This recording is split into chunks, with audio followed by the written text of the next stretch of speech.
के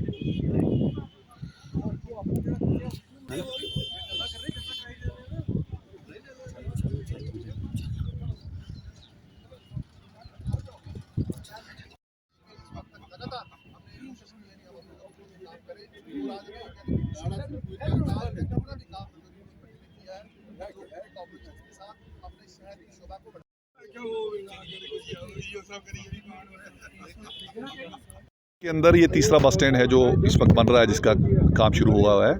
मैं तमाम रजौरी के लोगों को मुबारकबाद देता हूँ कि आए दिन हम देखते थे कि चाहे ये जो हमारे थन्ना मंडी दरहाल और इस रूट्स की जो बसेस थी, चाहे पूंछ जाने वाले लोग हों या मुगल रोड से कश्मीर जाते वक्त लोगों को आए दिन परेशानी रहती थी।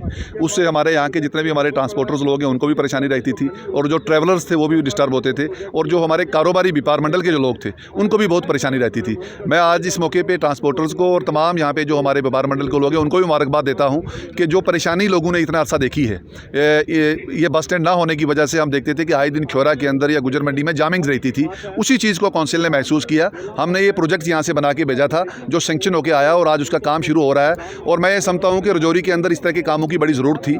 हम जब काउंसिल 2019 में बनी तो हमने ये महसूस किया कि इंफ्रास्ट्रक्चर्स को लेकर रजौरी बहुत पीछे है, और वही एक वजह थी कि हमारी जो रजौरी की म्यूनसिपलिटी की अपनी सोर्स ऑफ इनकम नहीं थी। Municipality semi autonomous government bodies हैं, इनके अपने एसेट्स होना बहुत ज़रूरी है। जब इनके अपने सोर्स ऑफ इनकम होंगे तो हम अपने लोगों के और अपने शहर के अंदर जो डेवलपमेंट के काम है वो आसानी से कर पाएंगे। यही चीज़ें हमें कहीं ना कहीं लैग कर रही थी, और काउंसिल ने ये सारी चीज़ें महसूस करने के बाद ये जो प्रोजेक्ट्स बना के इन पे मेहनत की, और ये प्रोजेक्ट जब सेंक्शन होके आए तो आज मैं ये समझता हूँ कि रजौरी के लोगों को आपके माध्यम से मुबारकबाद देता हूँ।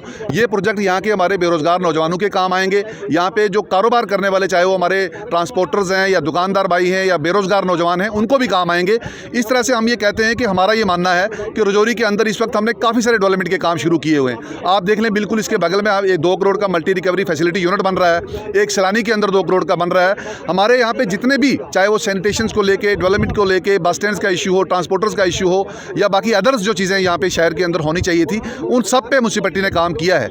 और हमें बड़ी खुशी होती है कि जो मेहनत हमने की थी आज वो यहाँ पे रजौरी के अंदर उसका काम शुरू हुआ है। और रजौरी के लोगों की कोऑपरेशन की वजह से और तमाम काउंसिल्स ने मिलकर जब ये एफर्ट्स किए हैं तो हम ये सारे प्रोजेक्ट रजौरी में लाने में कामयाब हुए हैं। और आने वाले वक्त में ये जो प्रोजेक्ट्स हैं ये हमारे यहाँ के रजौरी के शोबा को, रजौरी के डिस्ट्रिक्ट के जो हमारे जो इसकी जोग्राफी है उसमें उसको बेहतर बनाने में काम आएंगे। ये किस साइड से प्रोजेक्ट है और इसकी कीमत कितनी है?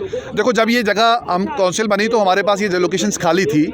हमने उस वक्त हमारे पास कुछ पैसा तो था नहीं। माई टोन माई प्राइड में हमारे पास 1 करोड़ रुपये आया। हमने उसमें से 10 लाख रुपये यहाँ पे रखा। वो इसलिए था कि ताकि हम इस प्रोजेक्ट को स्टार्ट कर दें। हालांकि बस स्टैंड बनाने के लिए 10 लाख रुपये ना के बराबर होता है। फिर हमारे जम्मू कश्मीर सरकार के कैपेक्स हेड में एक गुंजाइश रहती है कि हम बस स्टैंड वहाँ बना के अगर भेजेंगे तो न्यू बस स्टैंड का वहाँ से पैसा मिलता है। और इस बस स्टैंड का हमने यहाँ से 5 करोड़ का प्रोजेक्ट बना के भेजा था। स्टेट कैपेक्स बजट से ये 5 करोड़ रुपया जो है वो हमें इसमें अथराइज़ हुआ और अप्रूव हुआ, और आज जिसका काम चल रहा है। बाकी भी